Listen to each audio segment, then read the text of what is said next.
बिस्मिल्लाहिर्रहमानिर्रहीम। अस्सलाम वालेकुम। हकीकत टीवी साइंस एंड हेल्थ में खुश आमदीद। ये आपकी स्क्रीन पर जो मनाजिर चल रहे हैं इनको ज़रा गौर से देखिए। पहली मर्तबा हिजबुल्लाह ने हैवी रॉकेट, ऐसे हैवी रॉकेट उन्होंने फायर किए हैं जिन्होंने इसराइल की तमाम मिलिट्री पोजीशन को उड़ाकर रख दिया है।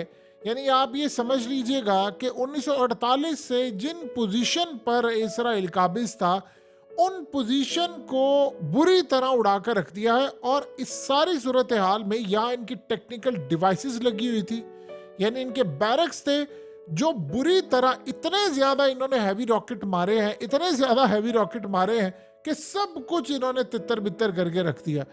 और इस वक्त सबसे ज्यादा हैरान कुन बात यह है कि इसराइल ने ये समझा, असल में 2 दिन पहले इन्होंने खबर ब्रेक की कि जी वो हिजबुल्लाह ने अपना सारा साजो सामान रखा और वो पीछे चले गए हैं, अब वो हमला नहीं करेंगे।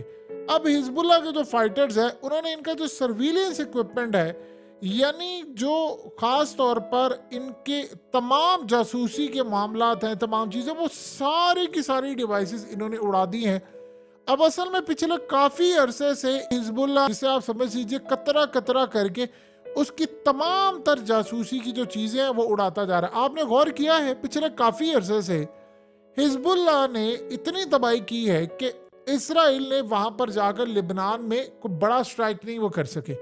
उसकी सबसे बड़ी वजह यह है कि यहाँ पर जो उनका कम्युनिकेशन सिस्टम होता है, जो जासूसी का सिस्टम होता है, वो इन्होंने ऐसा ऐसा करके उड़ाना शुरू कर दिया। आप एक दफा सिस्टम तबाह करते हैं, उसको दोबारा रीइंस्टॉल करना, रिपेयर करना, वो कोई आसान काम नहीं होता। और उससे भी ज्यादा खतरनाक बात यह है कि एक दफा आपने उनका सिस्टम उड़ा दिया तो आप दोबारा भी उड़ा सकते हैं। ये एग्जैक्टली यही सूरत हाल है जिस तरह आज दुनिया की एक बड़ी लीडिंग एंकर जब इसराइल गई, ये मनाजिर आपकी स्क्रीन पर चले हैं, तो उन्होंने वहां पर जाकर इसराइल की एयरफोर्स के अहम तरीन लोगों से बात की। और आप देख सकते हैं कि किस तरह ईरान के मिसाइल जाकर निवातम एयरबेस और दीगर जगहों पर हिट किए। जब ये मामला हुआ कि वो हिट किए गए हैं, तो आप सोचें कि इस सारे मामले पर उन्होंने इजराइल से पूछा अब बताएं क्या करेंगे। उन्होंने कहा जी अगर न्यूक्लियर वॉर हेड लगा दिया ईरान ने तो हमारे तो सारे के सारे शहर उड़ जाएंगे, यानी फिर तो कुछ नहीं बचेगा। अब एक तरफ ये क्राइसिस है, दूसरी तरफ आप अंदाजा करें कि ये फलस्तीनी और इन सबको मारे, और उससे भी ज्यादा बड़ी तबाही जो आ रही है, इसको आप समझ लीजिए कि मकाफात अमल कह लें आप। इन सब ने मिलकर मुसलमानों की आबादी, उनका मजाक उड़ाया ना कि जी मुसलमान बच्चे पैदा करते हैं, एक एक खानदान में, एक एक घर में 5-5 बच्चे हैं, 8-8 बच्चे हैं। अब वो देखिए हुआ क्या है। फ्रांस का सदर मैक्रन, आप अंदाजा करें, वो रिक्वेस्ट कर रहा है अपनी कौम से, खास तौर पर लड़कियों से रिक्वेस्ट कर रहा है, लड़कों से। उसने कहा कि मैं आप लोगों को हर तरह की फैसिलिटीज दूंगा, आप लोग, खास तौर पर लड़कियों को कह रहा है कि आप हमला हो जाए। और वो जोर दे रहा है, वो कहता है मैं नौजवानों को कह रहा हूं और लड़कियों को कह रहा हूं, जो फैसिलिटीज मैं दे सकता हूं वो दूंगा, पैकेजेस दूंगा, सब दूंगा, आप बच्चे पैदा करें, आप अपनी आबादी बढ़ाएं।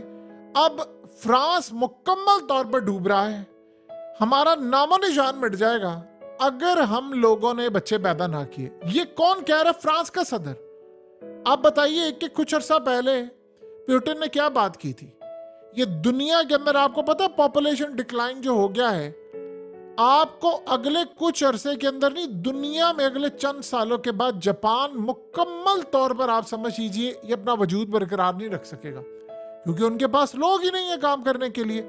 चाइना इस वक्त इतना परेशान है, इतना परेशान है कि अब वो अपने लोगों को कह रहे हैं कि आप लोग 3 बच्चे पैदा करें, हम आपको छुट्टियां देंगे, पैसा देंगे, तमाम चीजें देंगे। वो बच्चे पैदा करने को तैयार नहीं, क्योंकि इस नस्ल से वो आए हैं जहां पर एक ही बच्चा था। इन्होंने पहले क्या कुछ नहीं किया और उन जनरेशन टू जनरेशन उनकी आदत बन गई। अब यूरोप पूरा कोलैप्स हो रहा है, अमेरिका के अंदर बर्थ रेट कितना गिर चुका है, पॉपुलेशन वहां गिर रही है, वहां पर वो रिक्वेस्ट करें कि आप बच्चे पैदा करें, लोग कर ही नहीं रहे बच्चे पैदा, स्ट्रेस है, फलाना है, जो कुछ भी है।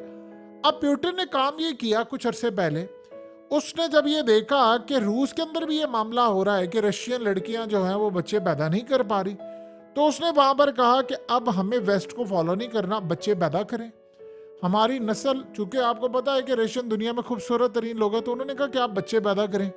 खानदानी निज़ाम आगे बढ़ाएं, मैं आपको फैसिलिटीज़ दूंगा। और उसने सबसे बढ़कर बात ये की कि जो मुस्लिम असल में जो चीज़ें थी वो कुछ चीज़ें इंट्रोड्यूस वो करवा रहे। अब रूस के अंदर जो मुस्लिम है उनकी आबादी ज़्यादा है, जबकि जो क्रिश्चियन है, दूसरे मज़हब से ताल्लुक़ रखते हैं या जो नहीं मानते, उनकी आबादी कम है। अब सारी दुनिया के अंदर आप देखें तो अब फ्रांस को ये डर है कि मुस्तकबिल में आज से 20-25 साल के बाद मुसलमानों की आबादी हो जाएगी तो फ्रांस में सदर मुस्लिम होगा। अगर हमने आबादी ज़्यादा ना की तो हम तो पूरी तरह तबाह हो जाएंगे। लिहाजा उन्होंने कहा है, अब वो रिक्वेस्ट कर रहे हैं कि आप लोग आबादी बढ़ाएं, शादी करें, बच्चे पैदा करें। अब यूरोप में, इवन के रशिया में, इवन के यूक्रेन में सबसे ज़्यादा हाईएस्ट डिवोर्स रेशो है, तलाक की रेशो हद से ज़्यादा है। अब कोई बच्चे पैदा नहीं कर रहा, नस्ल सबकी नीचे जा रही है। ये पूरा वर्ल्ड इस वक्त कोलैप्स हो रहा है। इनको ये समझ नहीं आ पा रही। अब इन्होंने मुसलमानों को तबाह करना चाहा। देखिए कुदरत का इनके साथ मकाफाती अमल क्या हो। कहते थे मुसलमानों की आबादी ज्यादा है, हमने इनको छोड़ना नहीं, जंगे की, तबाही की, फलाना किया। ये फलस्तीन में क्या हुआ है, फलस्तीन में इन्होंने एक एक घर में, चूंकि वहां पर एवरेज 5 बच्चे तकरीबन होते हैं गजा में और फलस्तीन में, और ये हर एक का हक है। एक बाप अगर अपने बच्चों को पाल सकता है तो वो 10 बच्चे पैदा कर रहा है, तो इससे किसी को मसला तो नहीं है। हाँ, अगर इस सारी सूरत हाल में एक बैलेंस होना चाहिए जो इस्लाम हमेशा कहता है। यानी अगर आपको पानी की प्यास है तो उसका ये मतलब नहीं कि सारा दिन पानी पीते जाए, ओवर ईटिंग भी नुकसानदेह है। इसी तरह एक बैलेंस रखना है। लेकिन आप ये कह दें कि एक बच्चा पैदा करना है, माँ का पता नहीं, बाप का, सारी जो सोसाइटी है वो कोलैप्स हो रही है। अब आप ये देखें इनके साथ हो क्या रहा है। फ्रांस का सदर कह रहा है 18-18 साल की लड़कियों को मैं आपसे रिक्वेस्ट करता हूं कि आप हामला हो जाए। कभी आपने जिंदगी में सोचा था कि फ्रांस का सदर उठकर ये बात करेगा? अब जर्मनी भी यही सूरत हाल पर चल रहा है, चाइना का भी यही मामला, सारे वर्ल्ड में यही सूरत हाल है। अब इस सारे मामले पर इन्होंने जंगे की, ऊपर से इनके साथ ये सारे का सारा मामला हो गया। अब हालात ये बता रहे हैं कि आने वाला जो वक्त है वो इन सब के लिए बड़ा तबाहकुन है। देखिए प्यूटन ने अपने आप को निकाल लिया है। उसने क्या बात की, उसने कहा तब दुनिया का नया निजाम हम देंगे, हम निकलेंगे उस पुराने निजाम से। अब वो वक्तन फवक्तन अपने नौजवानों को ये कह रहा है कि देखो, देखिए खुद वो है 71 साल का, और 71 साल के होने के बावजूद अपने नौजवान नस्ल को ये कह रहा है कि देखो आबादी बढ़ाएं, आगे बढ़े, आपकी नस्ल रहेगी तो दुनिया के अंदर आपका नाम रहेगा। अब ये असल में इस वक्त जो मामला शुरू हुआ है उसने सारे के सारे सिस्टम को उखाड़ कर रख दिया है। अब इजराइल का सीन ये है कि इजराइल के लिए सबसे बड़ा मसला ये पैदा हो गया है कि वो आबादी को ख़त्म करना चाह रहे हैं, यानी दुनिया के अंदर जंगे मुसलमानों के खिलाफ और ये वो सब कुछ। देखिए मामला कितने ज़्यादा ख़राब हो गए हैं कि पहली दफ़ा ऐसा हुआ है, ये हमने आज तक इसराइल में कभी नहीं देखा। इसराइल के जो जर्नैल हैं वो ओपनली ब्रीफ कर रहे हैं नेतन्याहू के खिलाफ। हमने आज से पहले कभी भी नहीं देखा कि इजराइल की फौज के अंदर ये मामला हो। वो उठकर कह रहे हैं कि जी नेतन्याहू की पॉलिसी ठीक नहीं थी, हमें ये नहीं करना चाहिए था, हमें फलाना नहीं करना चाहिए था, हमने गलती की, फलाना किया, ये किया। यानी आप अंदाजा कर लें कि इस वक्त सबसे बड़ा मामला ये है कि हालिया नेतन्याहू को, ये सारे लोग गए वहां पर जो इनके फौजी मारे गए जनाजों पर, तो वहां एक माँ ने आकर नेतन्याहू को कहा कि मुझे बताओ मैं किस कब्र पर जाऊं, किस कब्र पर जाकर अपना बेटा निकालूं, तुम अभी तक मेरा बेटा नहीं लेकर आ सके। उसने कहा ये तुम्हारी सूरत हाल है। इतना इन लोगों को जलील किया, इतना जलील किया, जर्नैलों के बेटे मारे गए, इन सब के लोग मारे गए। उसने कहा कि मुझे मेरा बेटा चाहिए, मुझे ना बताओ आकर कि क्या है क्या नहीं है, मैं किस कब्र पर जाऊं, मुझे मेरा बेटा निकाल कर दो, मुझे कब्र से निकाल कर दो बेटा, मेरा बेटा चाहिए मुझे। अब वहां पर ये सूरत है, वो कहते हैं कि वो लड़ते हुए मारा नहीं गया था, तुम्हारी नाहली से मारा गया था। जब वो डील करने को तैयार है तो तुम कर क्या रहे हो यहां पर? यानी आप अंदाजा कर लें कि ये इजराइल के अंदर हो रहा है। अब वहां पर वो कह रहे हैं जी हमने अवाम को रोकना है, हमने फलाना करना है, हमने ये करना है। सारी की सारी सूरत हाल में खुलकर इस वक्त लड़ाई आ रही। असल में हो ये रहा है, हमास वीडियो जारी कर रहा है, वहां से उनके जो लोग हैं वहां आकर कह रहे हैं अपने घर वालों को, कह रहे हैं आप नेतन्याहू को कहीं से डील फाइनल करें। उन्होंने डील फाइनल की, वो कह रहे हैं हम नहीं मानते। अब सोचे इन्होंने मुसलमानों के ऊपर क्या कुछ नहीं किया। अब हो ये रहा है कि जो बाकी इजराइल के अंदर है वो खौफ में है, वो कह रहे हैं कि जंग बढ़ रही है, देखिए जिस तरह आज हिजबुल्लाह ने इनका कम्युनिकेशन सिस्टम भी तबाह किया है, इनका जो नया जो रॉकेट था वो मारा है, हैवी रॉकेट था, उसके बाद इसराइल के अंदर एक बड़ी ही बेयकीनी सी किसी फिजा है। देखिए हमें नजर आता है, हम गजा को देखते हैं, हम फलस्तीन को देखते हैं, इसमें कोई दो राय नहीं है, सारे का सारा मामला है। लेकिन आप जानते हैं कि वहाँ के जो लोग हैं, देखिए जो डेवलप कंट्रीज होती हैं वो ज्यादा डरे हुए होते हैं, उनको ये खतरा होता है क्योंकि बाकियों का तो वो तो पूरे समझ ले 76 साल से फेस कर ही रहे हैं। वो कह रहे हैं कि हम यहाँ पर क्यों रुके। अब बहुत सारे ऐसे लोग हैं जिन्होंने अपने बच्चों को बाहर मुंतकिल कर दिया है, कोई यूएस चला गया है, कोई रूस चला गया, किसी जगह चला गया, जिनके पास नेशनैलिटी थी, जिनके पास नहीं था वो भी मुंतकिल हो गए।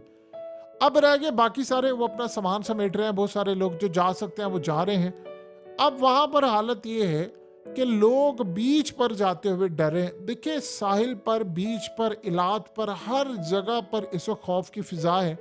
हत्ता कि वो जो खौफ है वो होना चाहिए था गजा के लोगों को, फलस्तीनियों को होना चाहिए था, वो खौफ दूसरी तरफ है। खौफ ये है जब से ईरान ने मिसाइल मारे हैं तब से वो खौफ मजीद बढ़ गया है। वो खौफ इतना ज्यादा बढ़ गया है कि आज यहां तक पहुंच चुके हैं कि कल को कोई भी लड़ाई बड़ी होती है तो वो कह रहे हैं कि अगर लेट्स से मिसाल के तौर पर, अब ये जो मनाजिर सामने है वो तो क्लियरली सारी दुनिया ने देख लिया ना कि मिसाइल आकर लगे हैं। वो कह रहे हैं कि मिसाइल इनसे हो गए थे मिस, ये छुपा रहे हैं, वो तो बात पता चली। अगर वहां पर उन्होंने जो ईरान के जो आयतुल्ला खामनेई हैं, उनके जो मिनिस्टर हैं, टॉप के एडवाइजर हैं खास तौर पर, उन्होंने कह दिया है कि हमने वॉरहेड बना लिया, और ये बात सबको पता है, अमेरिका कब से कह रहे हैं। अब असल में वो दुनिया को ये बता रहे हैं कि हम तैयार है, साथ साथ वो कह रहे हैं जी इसराइल के जो असासे हैं इसको जब्त कर लें, ये कर लें, वो कर लें, हम नहीं छोड़ेंगे। उनकी अपनी पॉलिसी है। लेकिन इस सारी सूरत हाल में इसराइल में जो कोहराम मचा हुआ है वो ये कह रहे हैं कि अगर दोबारा जंग हो गई, जो होनी है, देखिए कम से कम वो इतना तो इसराइल को समझते हैं कि उन्होंने ईरान को एटमी ताकत नहीं बनने देना। ऐसा लग रहा है इस दफा ईरान अपने आप को बचा लेगा। अगर वो बचाने में कामयाब हुआ तो उसके बाद इसराइल ज्यादा खतरे में है। एक आप एटमी ताकत बन गए, दूसरा आपको मारना भी आ गया कि आप मिसाइल वहां तक पहुंचा सकते हैं, तीसरा उसके बाद के सऊदी अरब चुप करके बैठेगा, वो कहेगा भाई मैंने भी एटमी ताकत बनना है। इसराइल कहेगा ठीक है हमने तो नहीं बनने देना, कतर भी कहेगा, सारे कहेंगे हमने बनना। वो कह रहे हैं कि हमने वो काम ही नहीं करने देना। अब इसराइलियों को ये बात तकलीफ दे है यार, यहाँ पर अगर इन्होंने ईरान को मारा वो तो फिर मारेंगे, तो मारेंगे तो इस दफा तो हम बचेंगे भी नहीं, क्योंकि इस दफा जो मामला होगा, उन्होंने कहा है कि आपने अगर हमारी न्यूक्लियर फैसिलिटीज तबाह की तो एटमी प्रोग्राम तबाह करें। आज ईरान ये कह रहा है कि इसराइल का एटमी प्रोग्राम जब्त कर लें, अगर आपने जब्त ना किया तो फिर उसके बाद खित्ते के अंदर बाकी भी बना लेंगे। यानी उसने अपनी तरफ इशारा किया कि भाई मैं तो तैयार हूं, फिर मुझे ना ये कहना तुम कि तुमने क्यों बना लिया, तुमने ऐसा क्यों किया। वहां ये सूरत हाल पैदा हो रही है और लगातार मिसाइल पर मिसाइल मारे जा रहे हैं। देखिए हमें ये बात लग रही है कि वो हमला करे, जो ये रोज रोज हमला हो रहा है, छोटे छोटे चाहे हमले हो, आज वो आयरन डोम तबाह हो गया, आज फलाना वो कर लिया, इसने असल में इसराइल को सही तरह जिससे कहते हैं लीकेज हो जाती है, ये चीज तबाह करी। आप जानते हैं कि इसके बाद जो अगला मरहला है वो इससे ज्यादा खतरनाक है इसराइल के लिए। यानी इसराइल के लिए मसला इस वक्त बड़ा बनता जा रहा है कि ईरान ने जब हालिया हमला किया और ईरान जो फ्यूचर के अंदर हमला करने का प्लान कर रहा है, आप जानते हैं कि उसमें फर्क क्या है। उसमें फर्क ये है कि ये जो छोटे छोटे हमले होते हैं और उसके बाद वो बाईपास कर जाते हैं उनकी सिक्योरिटी, ईरान उसको नोट डाउन करता है। अब ये जो आज इन्होंने हैवी रॉकेट मारा है, इसराइल की चीखें निकल गई हैं कि यार ये क्या मसला है, छोटे छोटे भी नहीं हमसे रोके जा रहे, बड़े रॉकेट आना शुरू हो गए हैं। अब सोचे उनको ये बात का भी खतरा है कि अभी हिजबुल्लाह के पास और कितने रॉकेट्स हैं और कितने पड़े हुए हैं। सोचे आपके पास अगर 1.5-2 लाख रॉकेट पड़े हुए हैं पीछे और वो आपने मारने भी इसराइल पर हैं, तो ये तो सूरत हाल बहुत ज्यादा खराब रहेगी इसराइल के लिए। सो वो वहां पर जर्नैल भी अब खुलकर ये बोल रहे हैं कि ये जंग असल में इसराइल की फौज के अंदर एक तबका बहुत ज्यादा नाराज है। जो देखिए यंग ऑफिसर जो होता है फौज के अंदर, वो बात कर रहा होता है कि आप ये कौन सी जंग लड़े, इसको कहते हैं एंडलेस वॉर। ये ऐसी वॉर होती है जिसके खात्मे का आपको पता ही नहीं होता। यानी आपको पता हो कि अच्छा चलो यार ये काम करने, इसके बाद एंडलेस वॉर क्या है, ये जंग चलती रहेगी चलती रहेगी चलती रहेगी, फिर सारे ममालिक मारते रहेंगे मारते रहेंगे। आपने कहां पर लेकर जाना। वो जब आकर अपने आर्मी चीफ से पूछते हैं, वो कहते हैं जी आप बताएं हमारे लोग मारे जा रहे, फलाना मारे जा रहे, जंग कब खत्म होगी। वो आगे से बेबस है, जवाब नहीं दे पाता। अब वहां पर सूरत हाल ये है कि इस वक्त आज भी इनके काफी फौजी मारे गए हैं, तो वो गुस्से में है। वो असल में क्या कहते हैं कि जख्मी हो गए हैं फौजी। देखिए पीछे से आपका एक बड़ा मिसाइल आकर लगता है, चले इनकी बात मान लेते, 10 जख्मी है, 20 जख्मी है। वो जो जख्मी होते हैं वो दोबारा फौज में आने के काबिल नहीं होते। आप जाकर तस्वीर तो देखिए, कोई पैरों पर सलामत ही नहीं है। वो जिंदगी ज्यादा बदतर होती है जब आपको पता हो ये सूरत हाल है। जंगें भी कभी दुनिया के मसले का हल होती है? ऐसा कभी भी नहीं। लेकिन एक बात है कि दुनिया रोकने में नाकाम रही है इसराइल को। अब एक ही काम हो सकता है कि या तो उनकी आवाम इनके खिलाफ खड़ी हो जाए कि भाई हमने ये काम होने नहीं देना। अगर उनकी आवाम खड़ी हो जाती है देन ये काम होता है। जैसे अब जनाजे उठ रहे हैं और जनाजों के ऊपर आकर लोग नेतन्याहू का गिरेबान पकड़ने की कोशिश कर रहे हैं और लोग कह रहे हैं कि बेटा निकाल कर दो कब्र में से, कहाँ पर है क्या नहीं है। तो वो परेशान बैठे हुए हैं, उनको ये बात समझ नहीं आ पा रही कि हमारे साथ चलेगा क्या, मुस्तकबिल क्या है। अब मजे की बात यह है कि यूक्रेन का जो हाल हुआ है, यूक्रेन की फौज में जो लोग भाग जाते हैं उनको बाद में छोड़ते नहीं है। अब बहुत सारे लोग वीडियो बना बना कर कह रहे हैं कि अपनी माँ को, बीवियों को हम वापस नहीं आएंगे, इन्होंने हमें मरवा दिया, बर्बाद कर दिया। इस तरह की वो बातें कह रहे हैं। ये अनकरीब आपको इसराइल में भी देखने को मिलेगा। उन्होंने वहां पर बहुत ज्यादा सिक्योरिटी टाइट की हुई है कि वहां पर कोई मोबाइल ना बनाए, कोई चीज ना बनाए। वरना तो ऐसी जब बातें सामने आ रही थी कि निचली सतह पर उन्होंने कहा हमने तो इनको इंटेलिजेंस रिपोर्ट दी थी कि हमास हमला करने वाले, इन्हें रोका नहीं।